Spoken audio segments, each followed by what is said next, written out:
mystery and horror, the air itself is filled with monsters.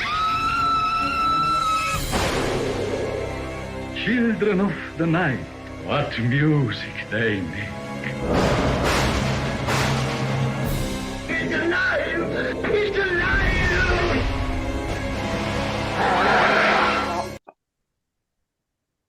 Well, hello, all you monster fiends, and thank you for joining us for another deep dive, factoid-filled episode exploring Hollywood's most famous monsters. I am your master of ceremonies, Sam, and with me, as always, is Dan from Bleeding Marvelous. Say hello, Dan.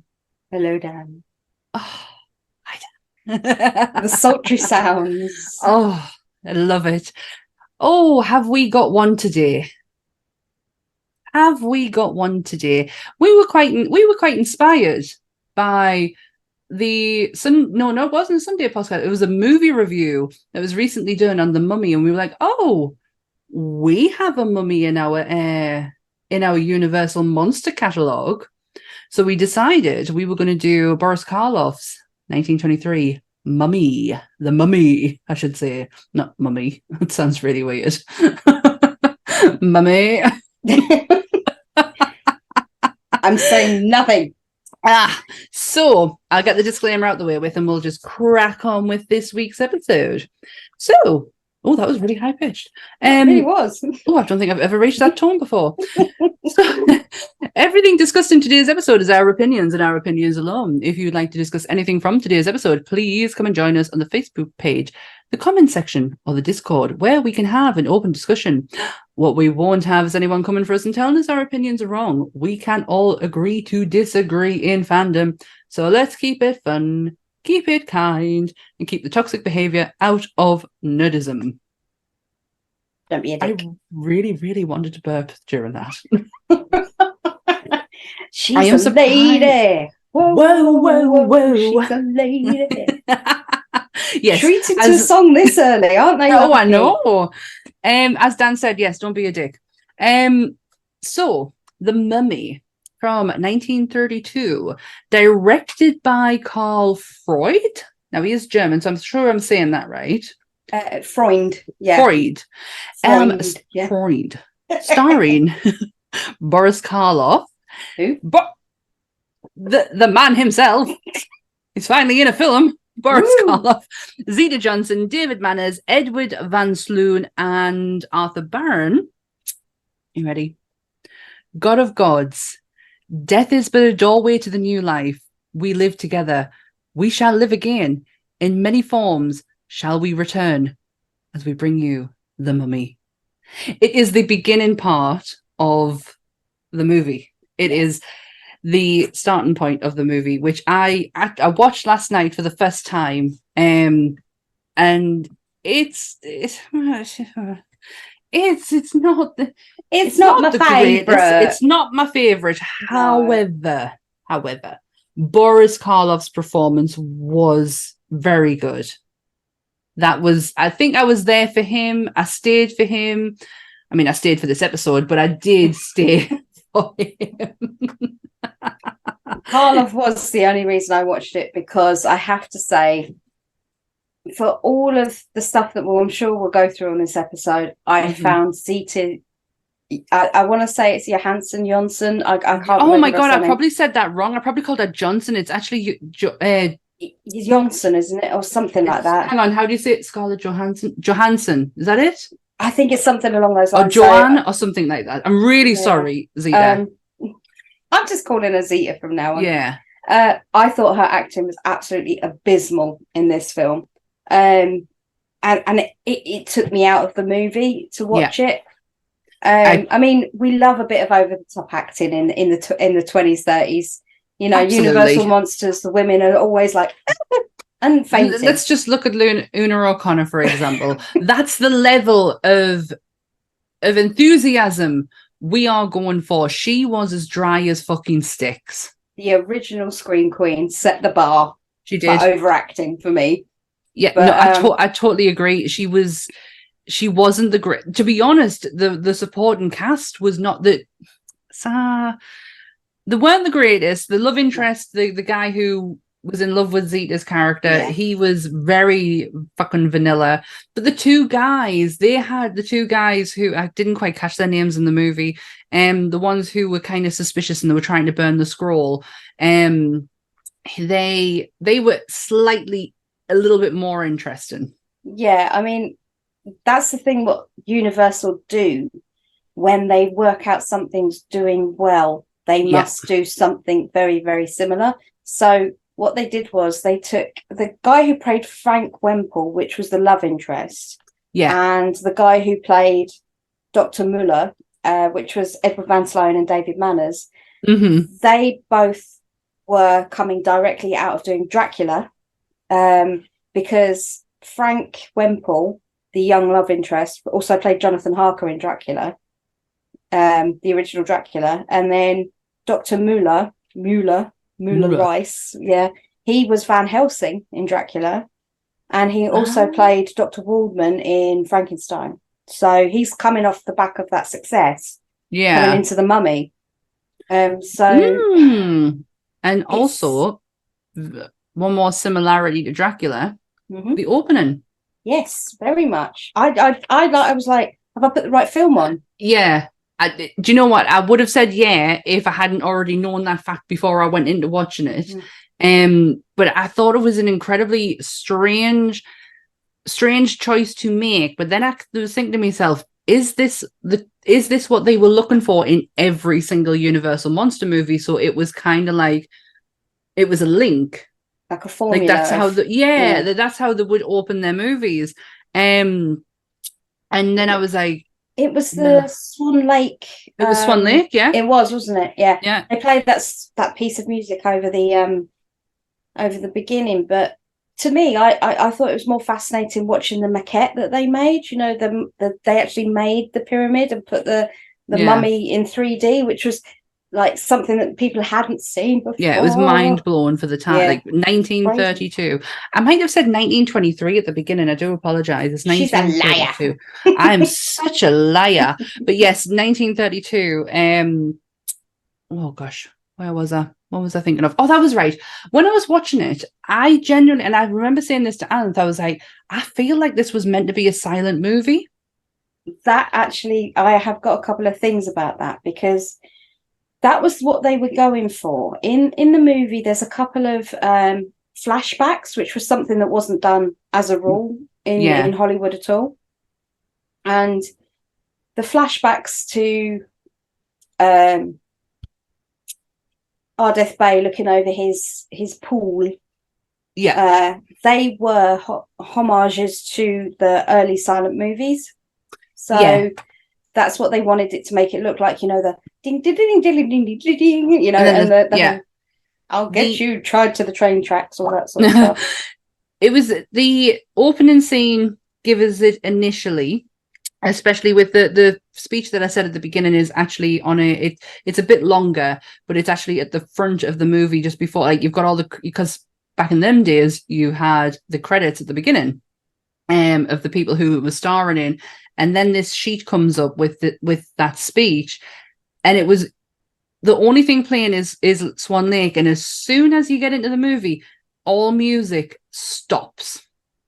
There is no background music whatsoever. There's no soundtrack to this movie, which should really, and I thought when I was initially watching it, and I was watching, like, you know, Karloff waking up in that tomb, I was like, this should be really fucking intense, because there's nothing in the background to suggest where my emotion should be. I should be on the edge, and I don't quite feel that. I don't know if it would have made any difference having a soundtrack in the background, but there was just something, sometimes like No Country for Old Men works with no music playing, because the level of intensity of the actors, you don't need it. But there was no level of, that level wasn't there. I knew I was thinking to myself last night about what I was going to try and say about this point, but it's just coming out shite. Because if you look, I mean, I know The Creature was like 20 years later or so, but if you look at, say, The Bride, she had her own theme. It was reoccurring all the way through the movie. that was a little bit later than this. So maybe they learned. I mean, obviously, as we haven't done Dracula or Frankenstein yet, we can't really talk about the two movies that were the Mummy's predecessor. But yeah, maybe it's something they learned as they went along to add more soundtrack as they go. I don't know, but I'm sure we'll find out as we sort of develop with them. But yeah, well, the poster for this had to, because for all we know Boris Karloff, and he is probably the main person we talk about in every episode, regardless of who we are covering, he will always get mentioned. He was not known off the back of Frankenstein. No. So when they were doing this movie, they had what they thought was one of the biggest stars in Hollywood. Not everyone knew who he was, so they had to they literally put his surname in capital letters. The uncanny underneath. Yeah. What was that nickname about? The uncanny. I don't know, actually. It doesn't make any sense. But yeah, they had to put it in bold letters. Karloff! He's in it! Shout it at you. You know, Frankenstein, he's in this. But also, there were some issues with Zita, because she was originally billed as the co-star of Karloff on this, but she refused to sign a picture deal with Universal. So they then punished her and put her down to a supporting acting role. The stuff I know what they did to her in here, but like Hollywood has a tendency for doing that, especially to women who go against what they would see as the norm, because you would never see a man do this. Zita didn't have the best of times on this movie to start with. No, it's been pretty horrific for her. Some of the stuff I read was... Yeah, I didn't go into the great detail of it, but IMDb put her down as a difficult co-star. But when I read other things, it was how bad of a time that she had with the director. Yeah. And she recorded and the flashback scenes in more detail, and the mass majority of it got cut out. That is a shitter for an actress to look back on and go, hang on a minute, I did all that fucking work, the makeup, the sets, probably the hours, and it just got took away from her. I wasn't overly convinced with IMDb's description of she was difficult to work with. No, basically, from what I dug a bit deeper on that one, because I found it, obviously this is the first time we will come across the sexual discrimination. I don't know what we're calling it these days, but it's the first time we've come across this in a movie, even though it's well known it was rife. It's the first time I've really seen it to this extent. Karl Freund didn't like her. He just didn't like her. She was a free thinker and quite an independent woman. She was born to two German parents in Romania, and then she came over to the US. So she was from Europe. She was, so as we well know, the Europeans had a little bit more freedom. In the way thinking, and they were back then. So he didn't take too kindly, even though he was German himself. He just didn't take too kindly to her sensibilities and her attitude. So he would do these horrific things to her, like he stuck her in, you know, when all these flashbacks that they cut out, the big, like, of her past lives as an Axamoon.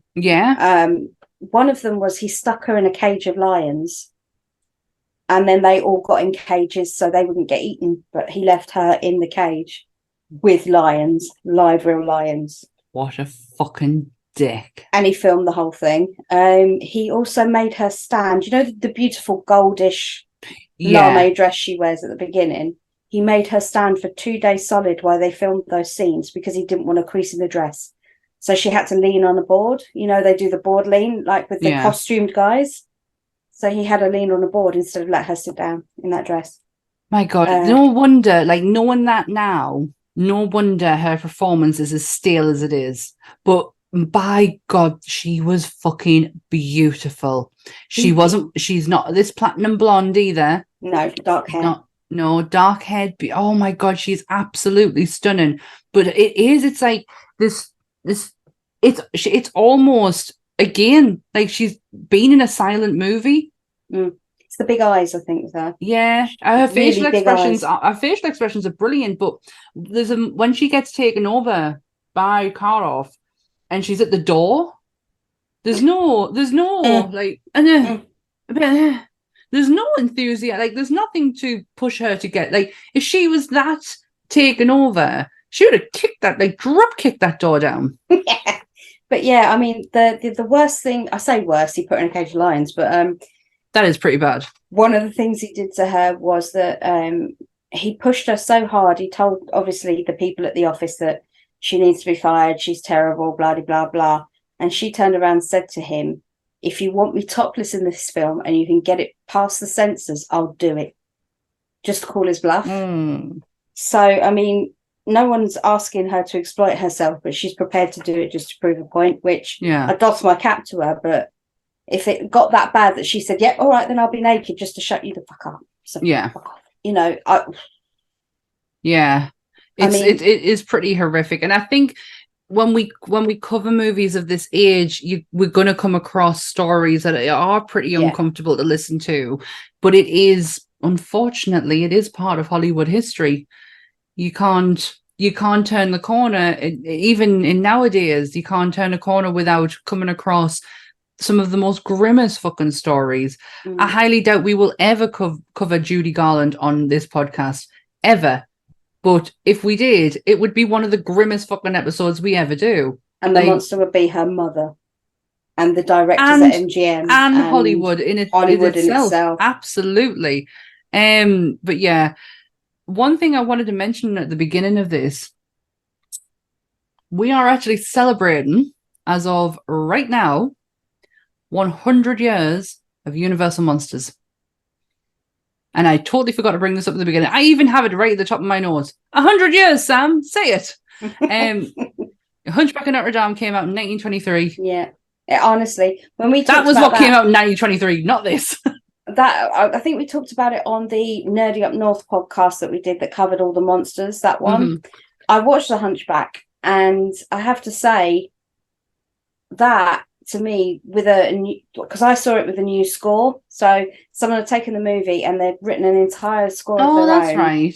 And then they put it to the movie, and it was just absolutely stunning. It was absolutely stunning because it was filmed, but then they kept putting these hues on the movie, so you'd see it in like a pinky color, and then it'd be in a greeny color and a bluey color, and I don't know what they did, but the whole thing just really worked well for a film that was 100 years old. You know, they did that with Phantom as well, didn't they?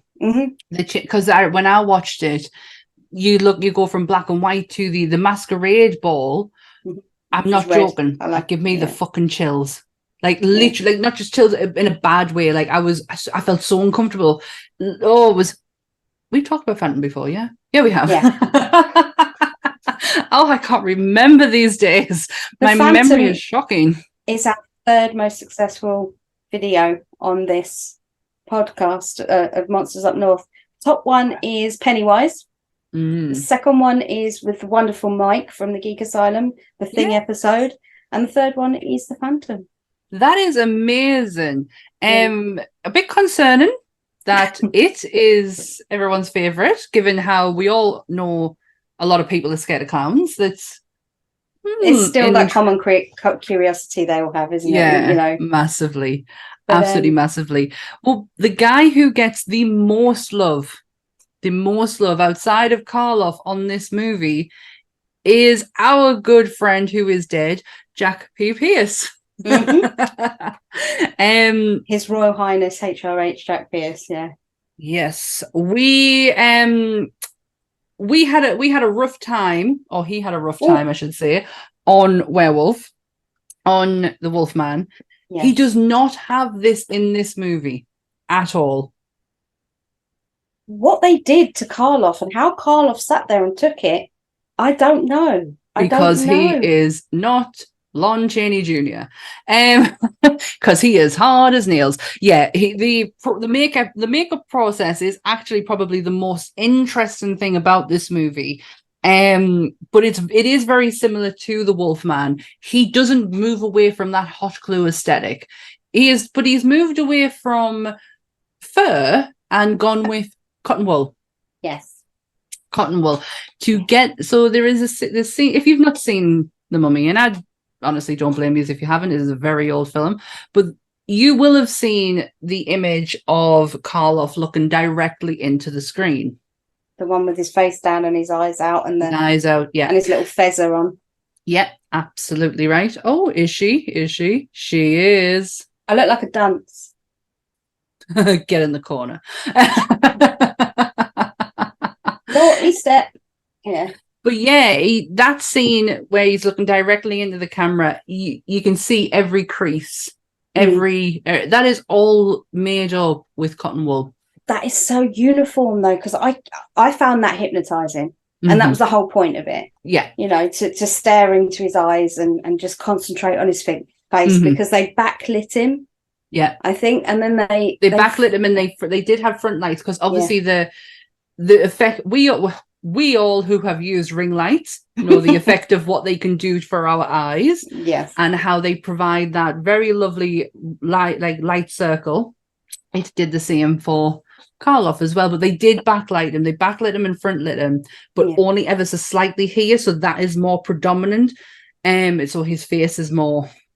It was just how uniformed every one of those lines were. When it's so symmetrical when you look at it, up from his underneath his eyes right down to his laughter lines. Yeah, they were just so symmetrical. And obviously, with the process being as savage as it was, I know he had some issues emoting, didn't he? He couldn't. Yeah, he couldn't move. Yeah, he found this one more arduous than the Frankenstein makeup or something. I heard a quote saying that. But he wasn't mad about it. So we joke with Karloff saying, he was asked to do every movie in Hollywood.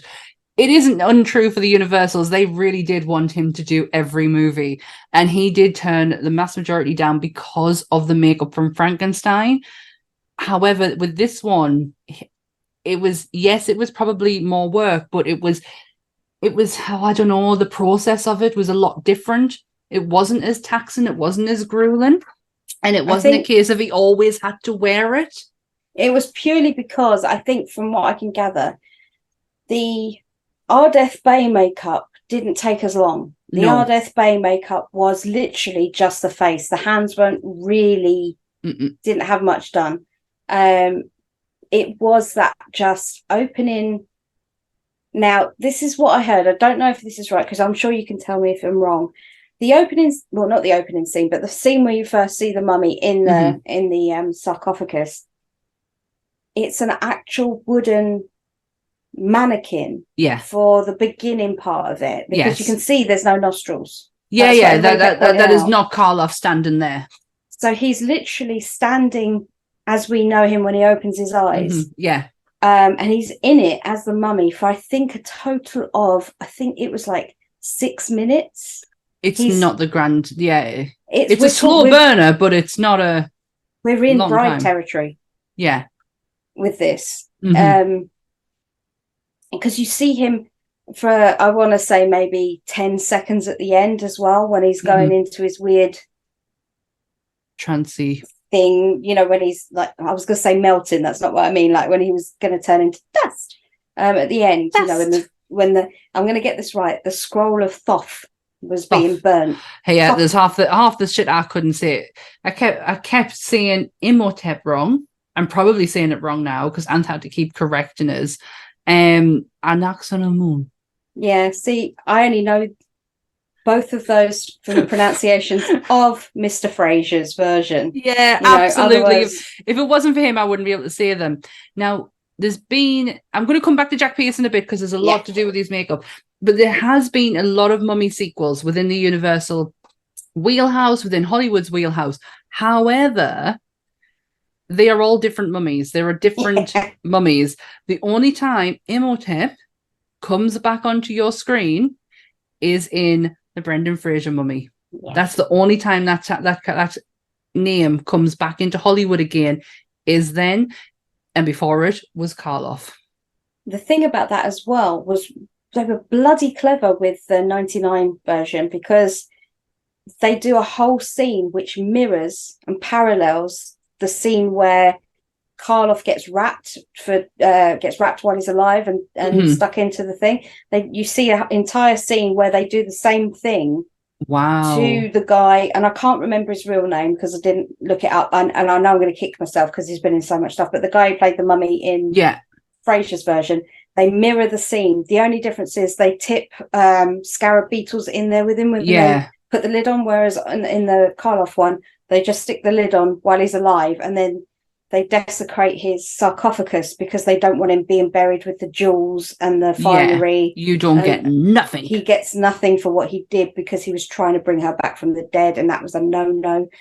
But I've actually found some weird shit out about a couple of things to do with this because, you know, you go down these side rabbit holes. And I didn't want to concentrate on Karloff himself too much because there's a we have so much that we want. Like, we have episodes of Karloff's most greatest movie and himself, yet we have done so much within The Bride that we need to stop.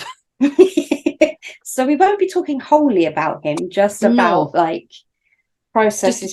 Just to do with this movie alone. Yeah, I mean everything else out of it. The idea of a mummy being brought back to life isn't an Egyptian idea. It was invented by Hollywood. So supposedly, take a seat, children. Yes, the Book of the Dead, or the Scroll of Thoth, which is supposed to mirror the Book of the Dead, basically isn't about raising the mummy from the dead. It's about giving you another life. It is the process of what he does to Amox-Ra. I can only say it when I'm doing it in like a lower tone. I've got it written down, but my brain just doesn't roll off the tongue easy. But what he does to her, where he's implanting her soul into somebody else, that is from the Book of the Dead. And the fact that what they do, the way they wrap them, is to give them another life when they move on.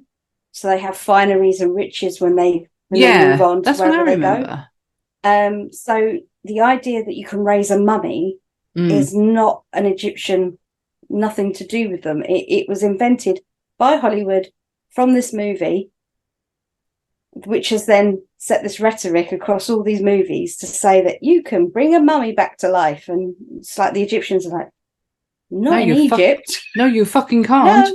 No. I did not know that. I knew about the fineries, and the reason why they had them is for what they had in the afterlife. I remember at school we make an Egyptian bread.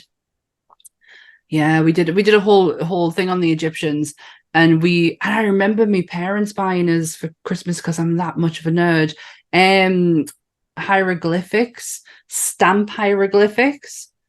I remember that. I'm gonna ask my sister about that if she can remember it. It was like a ink pad, and I had all these hieroglyphics that I could stamp and make conversations out of. Fucking hell. Massive. But yeah, I remember making Egyptian bread at school, and it was fucking great because it was rock hard on the outside. Absolutely. They made a point of throwing it off the wall and it just being in one piece when it hit the ground. But when you break it open, when you can break the bread open, it is so soft inside. And it's so tasty as well, but you can only really have the middle part of it. Right. Yeah, you have to be able to crack that open. I always remember that. I can even picture it in my head when we were doing it at school, because I remember saying to my grandmother, "You need to make an Egyptian bread," and she was like, "No, absolutely not. I will," because my gran used to make bread she was one of these who did it on the stove, like on the fire. And she was like, "Absolutely not. You will have a normal loaf and you will fucking like it." Wasting my time, how dare you. But I did child find out, with your history. I did find out that Imhotep was actually a real person. He wasn't a fictitious character that they made up. He was the original architect of the pyramids. Well, I never. And nothing like this. He was never disgraced. He was actually the only Egyptian that was, other than the pharaohs, to be made a god. And Hollywood have taken his name and fucking tarnished it. Shit on it massively. But this guy, shit on it. He was. They took the pyramids as such an achievement of wonder and just architectural magic that they thought that even though he wasn't a pharaoh, he must have had some embodiment of the spirits of the pharaohs or however they, Why he ain't fucking bringing them back from the dead, man?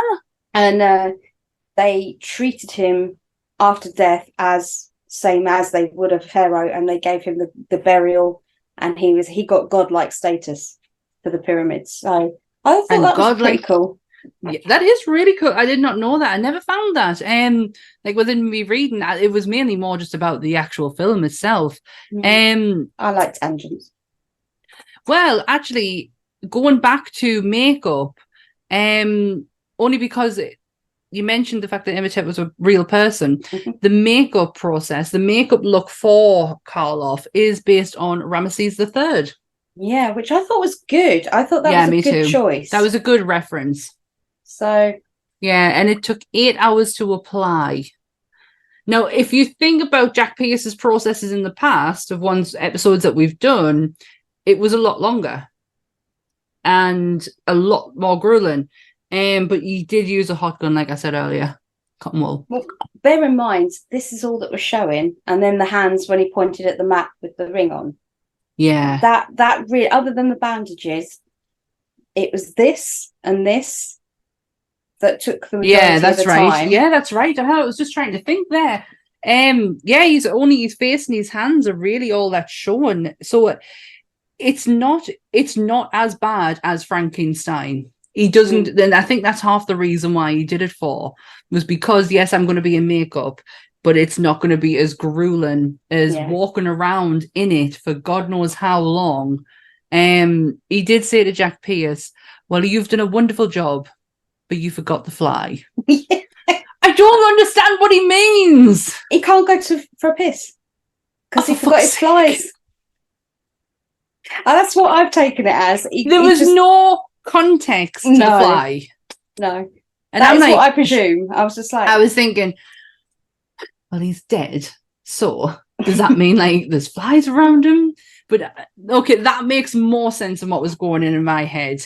He got on very well with Jack Pierce in this movie. Yeah. Really well, which is great because Jack had probably, I would say, looking back and knowing what we know of his work, I think this probably was the one that he might have enjoyed the most. But he did win an award for his makeup in this. It was from I've got it written down, the Hollywood Filogram, something like that. And they give him an award for the makeup because it was outstanding. It was actually, some of it was a bit groundbreaking for makeup, which is really bizarre given how his technique was towards the end of his career looked upon as you are not progressing, whereas in this one he comes across that he has progressed, if that makes sense. So like when we watch Rick Baker talk about him, he was saying, towards the end of his career he wasn't progressing in the way that makeup should have gone, and he was refusing to do techniques that were being tried and tested. He was sticking with his own way of working, whereas it feels like when you read about the makeup on this movie, he took risks. Yeah. And he took chances. I would say so, because he was pioneering in his own way. I mean, how many other movies of 1932 do you hear people saying, I hot glued cotton wool to Boris Karloff's face to make him look dried and husky. And we mixed it with a bit of like dirt, do you know what I mean? It was like, it's simple. It works. Exactly. And them lines and them wrinkles, they don't come from any, like, that is full on prosthetics. That's proper, like, carving into the cotton wool once it's laid. And drawing into it and all sorts, or whatever, however else they did it. But like, I wouldn't say he wasn't progressing. He just wasn't going the way that they felt the direction that they felt. I think Hollywood was starting to go in. I don't think they felt his methods fit with that anymore, and that's sad. It is sad. especially the more I'm getting to know about him, because I had such the way Rick Baker was putting it, and I don't think he meant to, and maybe I took it the wrong way, was that he was being stubborn about it. And I don't feel like that's the case at all now, knowing who takes over from Jack when he leaves Universal. I honestly wouldn't be surprised if at some point we find out that Bud Westmore bullied him out. Oh, 100%. I reckon Bud Westmore went to his mates because, the good old boys club, and he was like, oh, no, he's rubbish. Yeah. Look at these fantastic techniques I've stolen off Millicent Patrick and pretended I did all by myself. And I will stand and pose next to this thing and pretend I did it when I bloody well didn't. With a scalpel upside down, fucking charlatan. I honestly, because I know he wanted a big contract, and his brothers all had big contracts. They all had something that was huge, and the Westmore name was massive, and he had nothing. And I would not be fucking surprised if it came out that he bullied his way into that position, and unfortunately Jack fucking paid the price for it. Yeah, 100%. Because the way that he comes across, if you go and read up about this movie, is just nothing but of brilliance. The award that he won, he had up until his death in the 60s. I think Jack Pierce died. And then it just went missing when his house was emptied out. I imagine a lot of things were catalogued. Could not find this award at all, and everyone just thought it was lost. Like, apparently it must have been a big deal if someone was looking for it. Yeah. And years and years and years and years later, you open an old prop cupboard up, and behind everything is this award. Clearly didn't mean anything to Jack. Yeah. Honestly. Yeah. But yeah, you could, like, Jack is the star of this movie in a sense, because his work is what I'm really looking at, because there's not a lot that goes on in this film. I'm not gonna lie to you. He's at this point, when The Mummy comes out, we've had Dracula, and we've had the Hunchback, we've had Dracula, and we've had Frankenstein. So this is the fourth one, if we're including the original Hunchback. But Lon Chaney did his own shit in that one. So really, Jack comes in at Dracula. I think he was on Dracula. I could be wrong. No, we haven't done that one. We haven't done Dracula yet, and I stay away from stuff when we do. I'm just concentrating on what we're doing. But we definitely in Frankenstein. We know it, yeah. And then obviously later on goes on to do the Wolfman. So much more, yeah. I mean, there's a huge period of time where Jack isn't heard of, though. Yeah, massive. Yeah, so I mean, we're intrigued to go into Jack, so we will at some point. We'll do a big deep dive on Jack. Absolutely. My opinion has completely changed on him because when I've, just on my own back, been looking at stuff of Frankenstein, and it comes across in some articles and things that you read that he just wasn't a great person. And that's not what I'm getting when we're going into further. Like when we were talking about The Invisible Man, the way that he was with all the female actresses, in a sense, not in a creepy sense, it was all to do with makeup. He was not their makeup artist. Mm-hmm. There was another makeup artist doing the beauty makeup, but he was showing them how to do it so consistently, and because he was really good at beauty makeup. And the more I'm reading about him and knowing about him, my perception is changing about him, because it wasn't great to start with. And he just, like I said, he comes across lovely in this movie. The interesting fact about this one, though, was that this being, like I said, around the fourth movie to come out of the Universal repertoire, this was the first movie of the four that wasn't based on a novel. It was written by... I have that written here. Yeah, it was written by Nina Wilcox Putnam and Richard Shaler. Yeah, that's absolutely right. Now, do you know where the inspiration for it came from? Yeah, because there was the big Egypt rush, wasn't there? But I'll let you talk about that. But there was that big fascination thing that happened after. It was to do with the finding of Tutankhamun. In the 20s, the finding and the revealing. And the screenwriter John L. Balderston Yes. was present as a reporter when they opened it. It's in the New York Times, wasn't it? Yeah. Yes. And this was the inspiration behind the screenplay. I was fucking, like, my jaw hit the ground. I was like, because it wasn't a book like we've had before. Like, everything we've done up until this point is a book. Phantom of the Opera, Hunchback.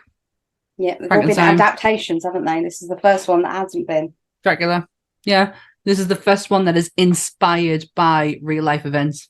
So I think that's wherein their formula failed for this film, if I may be as bold. Massively. They had moments where instead of being able to elaborate in scenes, there are odd scenes which they literally replicate from Dracula, but do it with this with like they use an ankh instead of a cross, or there's certain scenes in spaces where there's a few people that are acted very similar, like where Van Helsing's in the room, and there's a very similar version of where the guy that played Van Helsing that is in this one as well is doing pretty much the exact mapping out. It's like mirrored quite similarly. That I saw a YouTube video where they had the Dracula and then they had the mummy playing side by side. Oh, really? And you could see they weren't far off. It was pretty. I mean, it felt like they'd just given in and gone, that'll do. Oh, if you're using Dracula as a blueprint of your movie, then something has fucking clearly gone wrong. Because I'm sorry, it's not one of my favorites again, but maybe I will look at it afresh. I am finding the more I know about movies, the more I know about the movie I'm watching, I get more interested in the actual movie. I love Dracula for different reasons than it being Dracula. It's weird. I mean, when we get there, I'll let people know why. But I love. Is it John? It's not John Landis. John Landau. Is it Landau in Ed Wood, who plays Bela Lugosi in Ed Wood? I think it's Landau. Oh, Martin Landau. Yeah, Martin Landau. Yeah, Martin. Yeah. That's it. That's my Bela Lugosi. Me and my sister constantly quoted. It's the Karloff. Fuck you. I haven't seen that movie in donkeys, Edward. Oh, I need to go back and watch it. But, you know, you just think it's like one of those movies, someone will bring it up and you go, what's the last time I watched that? I think it was a good couple of years ago for me. It was my sister introduced us to it because she was a massive Johnny Depp fan back in the day. And she was like, you have to watch this. But yeah, it's the Karloff. Fuck you. Well, I looked into mummification as well because I thought I'm actually quite curious what they do to the bodies. So settle back, children, and listen to. I'll just give you a little. Listen to Auntie Dan and her TED talk on mummification. It'll take all of 2 minutes, but I'm going there. They take all the organs out of the body except for the heart. They leave the heart inside. Oh, that's nice of them. But that's what they put in the Copic jars. They put all the important things in the Copic jars. Right, yeah. The body is then salted for 40 days, so it dehydrates and gives the mummy look to it. Makes sense. Yeah, makes sense. They then, after the 40 days is up, they then rubbed perfume oils into the skin, the human leather, nice. To take any smells away that I presume that they would accumulate in that time, or just to give a more luxurious feel. If it's salt, there's no. If it's been salt on the body, there's no fluid there at all. Yeah, but then that's the smell is the fluid. Yeah, I just presume there would be some sort of I odor to human leather. I fucking hate that I know this. Yeah, no, I just assumed that there would be a certain smell to human leather, like once it's been salted. I just imagine that it'd have a very unique smell. So like ham. Like crackling. Oh, it's making me feel hungry. Nice. Yes. But yeah, they rub in the perfume oils, and then what they do is they lay a layer of natural resin, so like an amber kind of sticky. Is that what gives them that kind of orangey? Yeah, basically glow? that's what makes the bandages, the linen, stick to the body. And they rinse and repeat that process a couple of times. And they will also then, depending on where they are in the hierarchy of pharaohs, they put an offering on the chest. And for some of them, they were like these super rare birds that were around at the time. And they would mummify them in a small little, they'd put them in these weird, like sand, concrete little stones, but the skeletons and the bodies themselves were inside, and then they'd lay them on the heart, and then they'd do another rinse and repeat of the resin and the linens, and then they would go. How long was this process going for? Weeks, I presume. Fucking hell, man.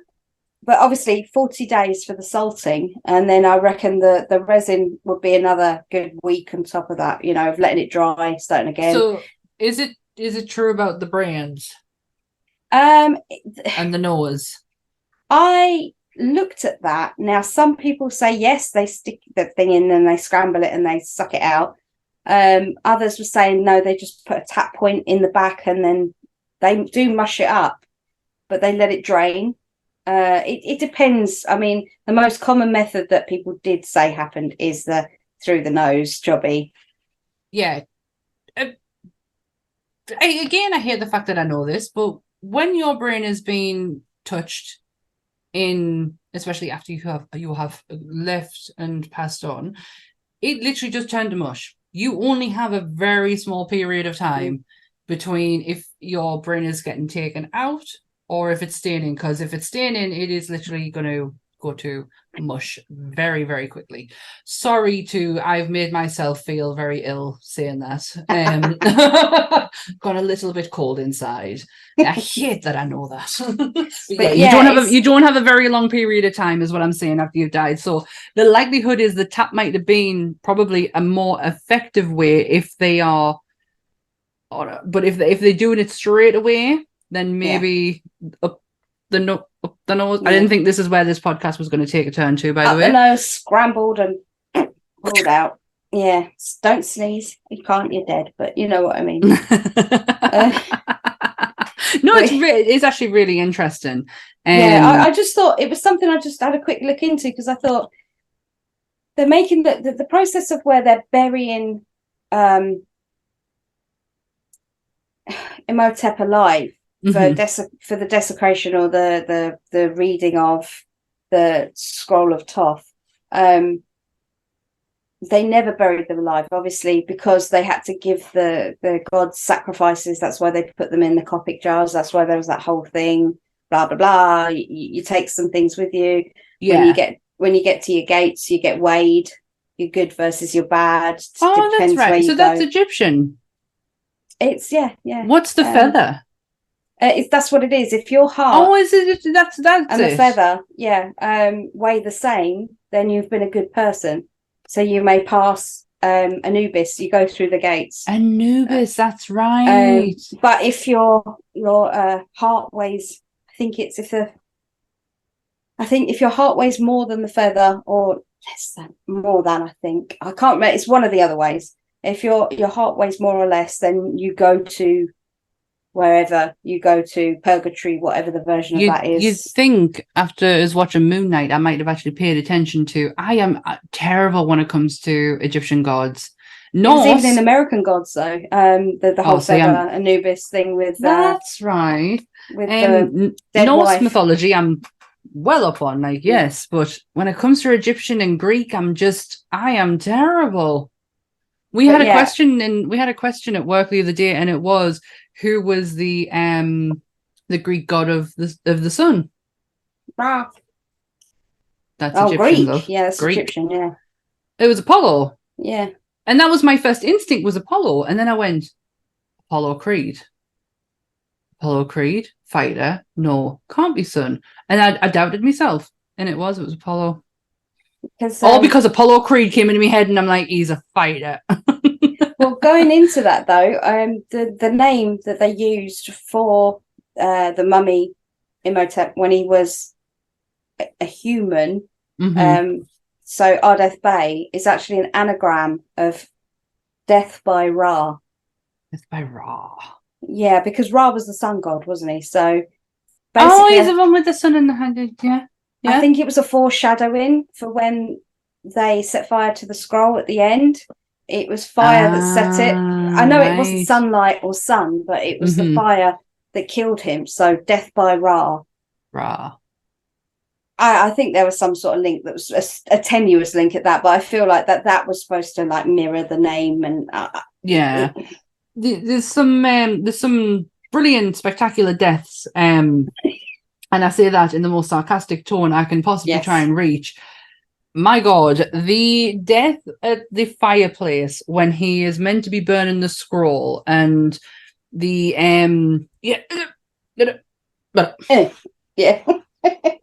that death scene made me laugh.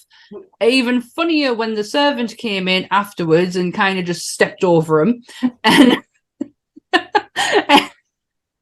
and then pulled the actual scroll from the fire and replaced it with paper to make it look like it'd been Jesus Christ.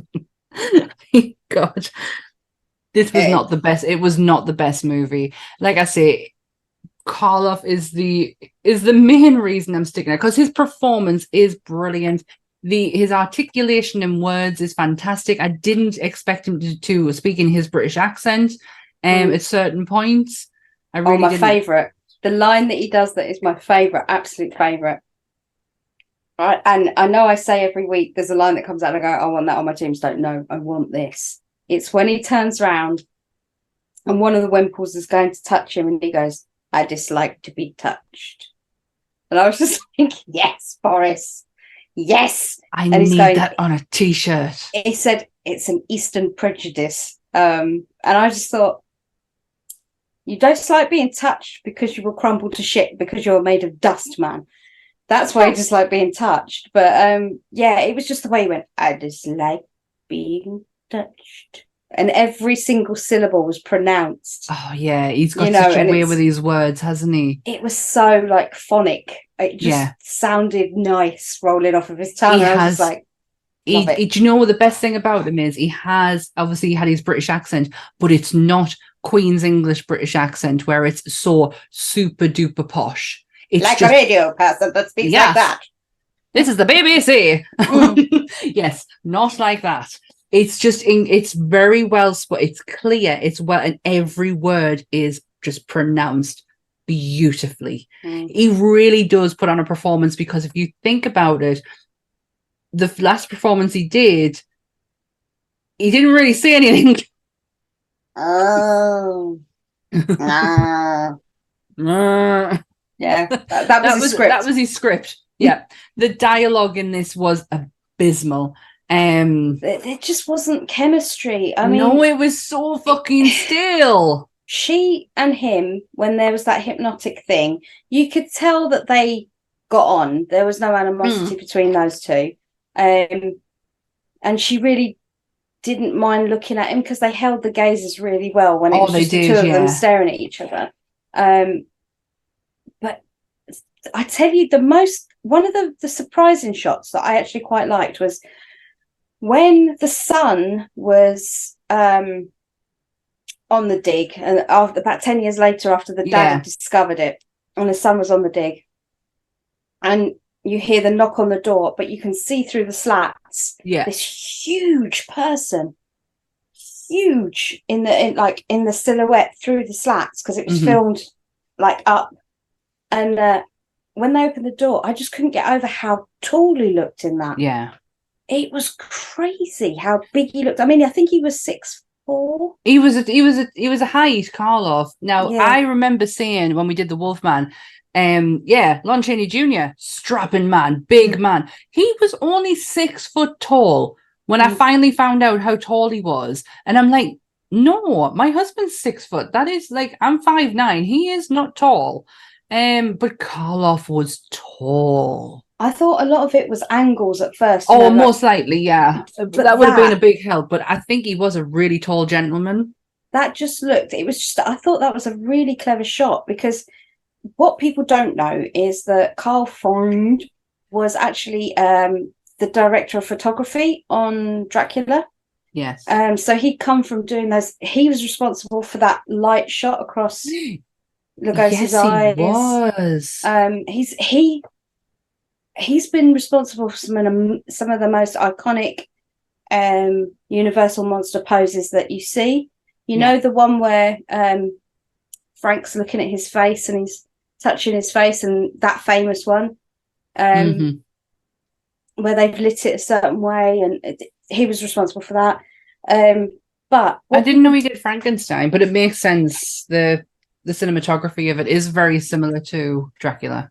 He was, I don't know whether he worked on it or he was consulted on it, but that's what I read. Whether it's true or not, I didn't really have time to push that button too much. But this was his directorial debut as a director. You know, he was always a director of photography, but never an actual director. This was his first time doing this. Given his behavior with Zeta, I'm not fucking surprised he didn't get many jobs. But oddly, 20 years later, he went on to work for Lucille Ball, and he worked on I Love Lucy. He was the director of photography for I Love Lucy. And he pioneered something that all live studio audiences are sort of party to these days.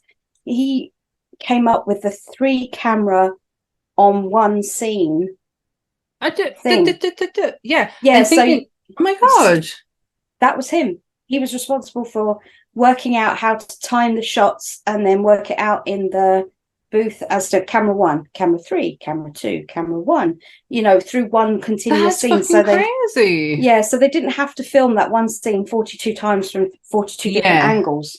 And keep that way they could keep the audience engaged. They didn't have to keep reshooting and stuff like that. But little sidebar that ties us into the Trek a lot. I mean, I don't know whether the Trek guys know this, but if they didn't, I'm sure they do.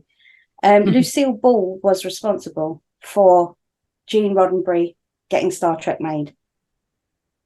What? Yeah. Now that's taken a turn. They weren't going to make it into a TV show. I mean, I've known this for donkeys, and I'm sure Goodwill will come and tell me what bits I've got wrong. So apologies in advance. But she put the funding forward, from what I can gather. She gave the TV show the money, the channel, whatever you want to call it, the company, the money to make the first episode, the pilot of Star Trek. So if it wasn't for Lucille Ball, Star Trek wouldn't technically exist. It would exist, but it wouldn't be. That is fucking crazy. Lucille Ball is an interest to me. Her whole career is an absolute interest to me. I did not actually know that about her, and I felt like I did know quite a bit. That is kind of like taking me aback a bit. God, I'm gonna go on like a dive now. Lucille Ball, Star Trek. The thing I feel sorry for in this is, I know we were talking about what Carl did to Zeta, but originally they wanted to cast Katharine Hepburn. Now, she wouldn't have taken no shit. He would have had a completely different film if he'd have cast her. You wouldn't have that director if Katharine Hepburn was on there. Yeah, because I'm not working with you, sweetie. You can just go away. Yeah, honestly, I don't think we would have a completely different movie if Katharine Hepburn had anything to do with this, because the acting would have been so top notch. It would be billed as something completely different. Yeah, I don't know if it would have. I don't know why this movie has the status it does, as hailed as one of the top 100 scariest movies of all time. That's true. I don't know what number it hits, but I don't know why it's in there. It's still in there, though. Is it? It still made it. But is it because of that line, the most controversial line that was ever said in an early film? Because bear in mind, this is 1932. What I'm about to say, this line that she says, the part of Zeta says, "Do you have to open graves to find girls to fall in love with?" to Frank when he's hitting on her, because he was talking about how when he unmasked holy shit, I Memoir, fucking heard her say that and totally told it like a blind eye to it. What is wrong with me? well, she had a smirk on her face, so when she was saying it, she actually found the line funny. But it was where Frank was saying, you know, when I brought the mummy out and I looked at her face, I fell in love with her. And that's when she says, do you have to open graves to fall in love with the girls? And I just thought that was hailed as quite a controversial line to put in, because by 1932 standards, you're accusing him of being technically a necrophiliac. So not necessarily a participant, but maybe someone. But that's, do you know, the thing is, that's a woman given a, it's almost like like she's back chatting, and that's got a lot to do with why I don't think he liked her very much. Because if you see her face after she's read that line out and she's acted that to the Frank, her love interest, she has such a smirk on her face, and that is probably the most genuine piece of acting. That one line that she says and her reaction in that whole movie, that I just think she meant she loved that one. I fucking hail you, Zeta. Like, for like, honestly, when I watched it, I had zero fucking interest in knowing about her. But when I read that thing on IMDb, I knew there was something more, because I am getting piss sick of seeing this whole women are being difficult. She was hysterical. Women are being difficult, and only because they maybe voice their opinion or didn't quite like something, but that causes them to become difficult and typecast as a difficult person. I knew there was more to that story. I knew it. It did affect her in some ways, because this was 1932. She then refused to sign the contract with Universal and went on to do 2 more years with MGM and RKO. So her very last movie that she did was in 1934. She didn't work again in a movie until 1986. So a 52-year gap. That's a gap, mind. And in that's that gap, damaging. Yeah. Because at RKO and MGM, she was hailed as a difficult person to work with. Because that's the title that Universal hands to her, and unfortunately she can't shake it. And now I know we're going to do an episode on him at some point, but I am a huge Alfred Hitchcock fan of his movies. Yeah, not him. He's an arse. Of his movies. But when I was younger, I was a huge Alfred Hitchcock fan. And I remember reading about Vera Mills, and Vera Mills's last movie contracted to Hitchcock was Psycho. And apparently Vera was so difficult. She couldn't even get the scream right. The scream that's used at the end of the movie when she turns Mother around is actually Janet Leigh. Mm-hmm. It's not her. She was the most difficult. She had a kid.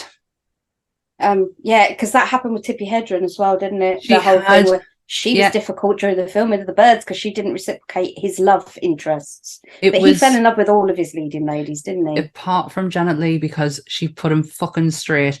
There is so much I have learned of Hitchcock's women that I turned a blind eye to growing up, because I was so infatuated with this master of fucking, not just horror, but this master of movie making. Vera Mills difficult, but she was difficult. She was awful. Like, get rid of her. She had a kid. Yeah, that was and she had a child, which meant that she had a life outside of Hitchcock, and that deemed her as a difficult woman. But she ended up in a movie in 1986 called Raiders of the Living Dead. So that was let's watch it. Let's celebrate her. It was riding off the coattails, obviously, of Dawn of the Dead, Living Dead, fucking every other fucking Land of the Dead, all of the Deads, Day of the Deads, all the Deads. And she played a librarian in it, but she didn't even have a name. Oh no, let's give her a name. She was just given librarian. That was what her job. We'll call her Lorraine the librarian.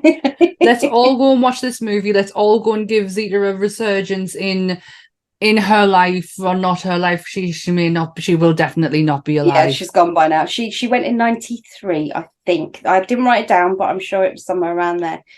But I wanted to talk more about her in this episode because obviously she doesn't have the back catalogue. She doesn't have the provenance that Karloff has. She never went on to do big things off of the back of a Universal movie like all the other people did that signed the contract. There was obviously something in it she didn't like and she didn't want to do it. Yeah. Which I say, good for you, you know. Yeah, absolutely. Especially the more that we know now on the way that Hollywood is, with happens to actors too, but more based towards actresses. I am so happy that I did not look into what I'm so happy I've learned here about her as opposed to going online and just like, because I would have just read that and went, okay, she was difficult, and then going to another one, oh, she wasn't. I have actually like getting a bit excited about listening to, not excited, but more interested in her, and that she is now the main capture of this podcast and not Karloff, even though I can't take anything away from Karloff in this movie because, let's be honest, he's the only he was the movie. Yeah, he was the movie. That was the only reason that film is ever listed in any of the top 100s or whatever. It's Karloff, because you see him again, like we said earlier, maybe 6 minutes bandaged up. Bear in mind his legs were bandaged together inside the sarcophagus. Somehow he managed to walk out of there. But I love the way you just said sarcophagus there. Sarcophagus. Before we wrap this bad boy up, there is one scene that had me fucking doubled over in laughing my arse off, that I nearly fell off the couch, was the scene where the mummy is revealing himself. Oh, and the gentleman who is sitting in said room and goes, and not, if that was me, I would be burning the fucking room down. He was laughing like a maniac. He went on like it wasn't ridiculous, it was pathetic. It was when he shouted out, "You should have seen his face. He's just gone out for a walk," or whatever he said. He's just gone out the door. It was, and then like you find out later on that he was committed to an insane asylum and he died through laughter. That's what right. They said. Yes, he laughed himself to death. So I thought I misheard that. No, so we're to believe, right? If you are to see a resurrected mummy, you know, in person that's alive, that you'll die of laughter. Kind of takes the edge off the whole. I will, because spooky. If it happened now on the back of watching that and this mummy appeared, I am going to laugh thinking, yeah, I get what you mean now. I do. I understand.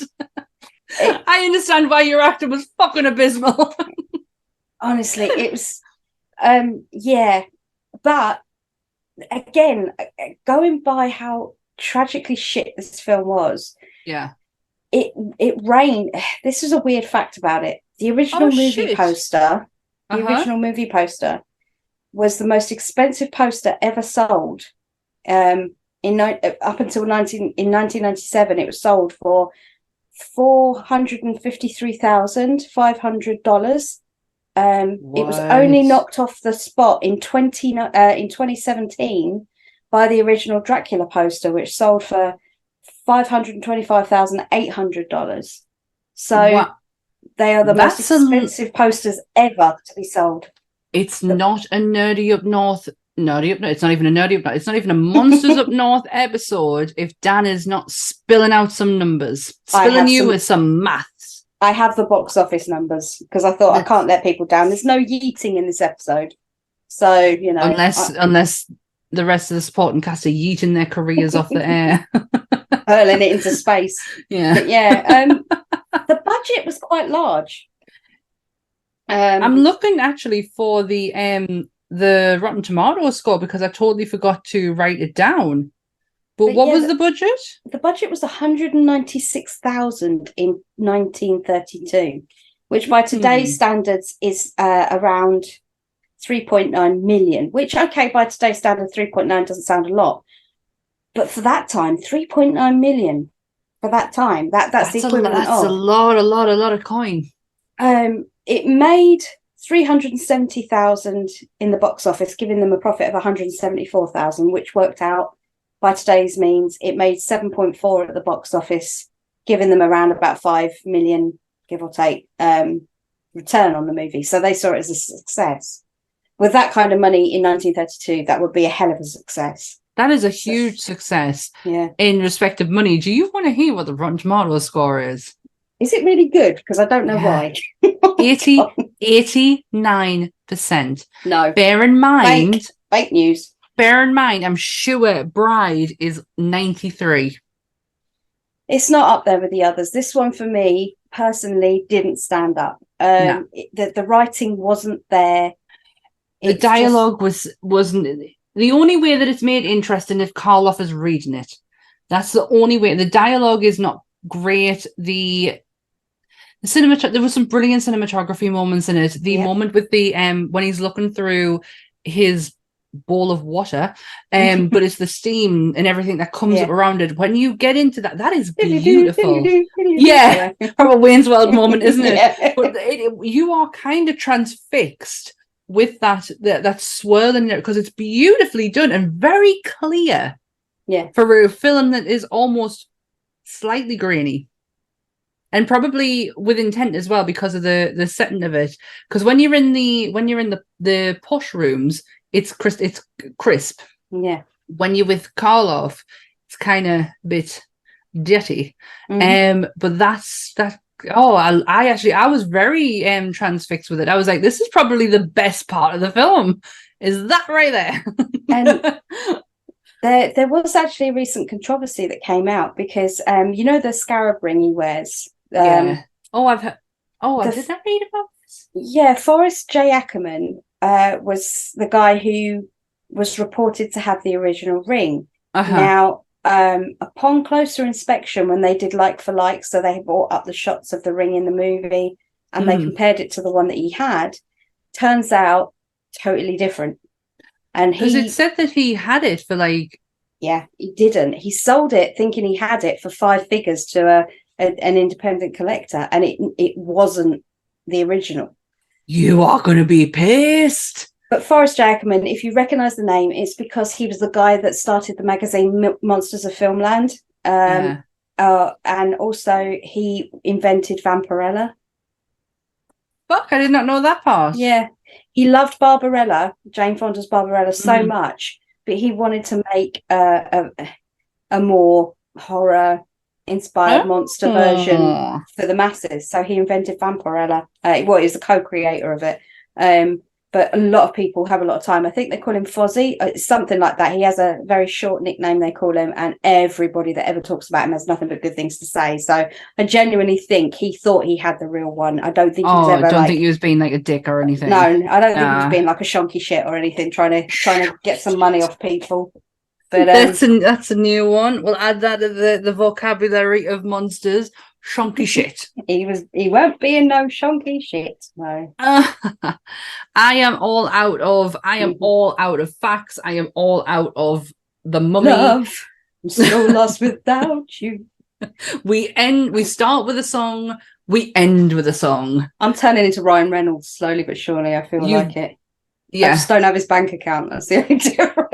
That's the day. That's the day you know she does is the day she does not turn up for this podcast. She's like, fucking monsters, fuck you. Coincidentally, I've just found out today the reason why they call Mac in It's Always Sunny, because his name's Ronald McDonald. Yeah.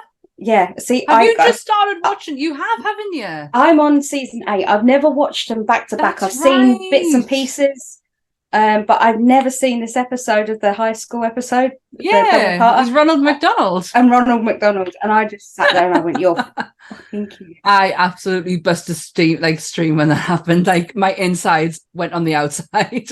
I know it's a tangent, but it is related to Ryan Reynolds because they own Wrexham together. But McElhaney is It's not a Monsters Up North episode if we ain't fucking pulling out some tangents here. And can I just congratulate on McElhaney's ability to go from the size he was in that episode to the new season and be half the man he was, because that's got to take dedication and work. It's funny. We did a whole crazy. episode on it, and I'm sure I mentioned it on the episode. Nobody asked him to do that. No. Nobody just 'cause he asked him to wanted put that to weight put on. Yeah. He just wanted to be able to. He was like, "Wouldn't it be funny if Mac got fat?" And everyone was like, "No, we don't. No, not at all." And he went, "Well, I'm going to make Mac fat," because if nobody knew, Rob McElhenney actually is the creator of Always Sunny, and then Charlie and Glenn they came in with him, but it was him who created it. But yeah, I always find it funny that nobody gave a shit that he put on weight, and nobody gave a shit that he lost weight and then got fucking ripped. Yeah, we're in the phase now where he's just lost the weight and he's starting to put the chunk on his arm. So I'm season 8-ish, I think I'm on now. It's when he just walks. It's just when he walks around in the duster because he's got the Morpheus glasses at the moment, and he's reading everybody through the glasses. Visual scan. Visual scan, yeah. He's just gone to visual scan cricket at the Dogs Pound, and I'm just like cricket. I know we've digressed massively, but massively. But we did actually do an episode. We've got Frank. That's Frank right. Lives with me, so I feel like I have some part of that tattoo because I helped pick the image. Yeah. It was going to be the Trash Man, but I'm glad I went for Nope Frank. Yeah, Nope Frank. It goes with the rest of your arm, which is Dwight and don't tell me, Ron Swanson. That's it. Yeah, and they're all like and Laszlo up the top. Oh, that's right, Laszlo. But Laszlo. I don't know if you can see very well, but you got Ron I can there. see Ron fine. And then Dwight's my favorite. My favorite. And then Frank. And it all fits in lovely with the three of them at the side, all fucking miserable as shit, and then Laszlo at the top going, "Hey, my darling." I love Laszlo. I will actually say at some point we will cover What We Do in the Shadows on Monsters Up North, because it is, TV show aside, the movie is actually one of my favorites. I actually fucking adore it. I love the movie and I love the TV show, because the use of Doug Jones in the TV show is a winner for me anyway. So it will creep in at some point when we cover Doug. Absolutely. So, so this has been The Mummy. I'm not gonna lie. It's been something. I generally was more excited for it before I watched it. Yeah. Because we wanted to do it in the obviously we're chucking in Universal Monsters randomly. But when we decided on this, I was like, fuck yeah. Yes, like I think it was Graham who said he enjoyed it. And I was like, well, if Graham liked it, and like me and Graham like have like similar likes when it comes to the Universal Monsters, I just did not get it from watching the movie before doing any research.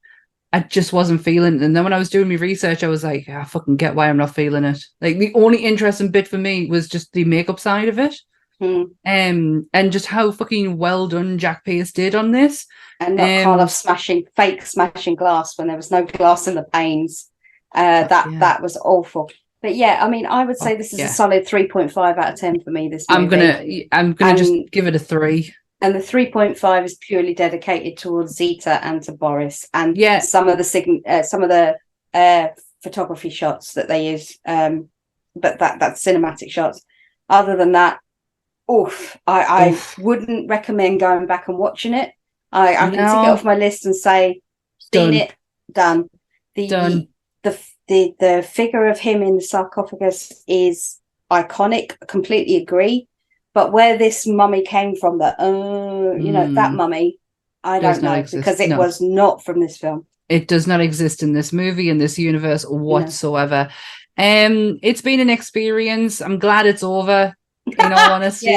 It's just a shame because like we've had so much fun with the Universal Monsters up till now, and for it to be Boris's, because we joke how Boris is.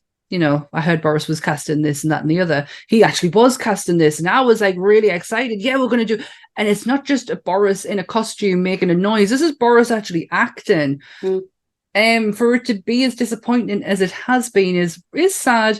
But I'm glad I got to learn more about Zita. I dedicate this whole episode to her. Please go and watch her movie.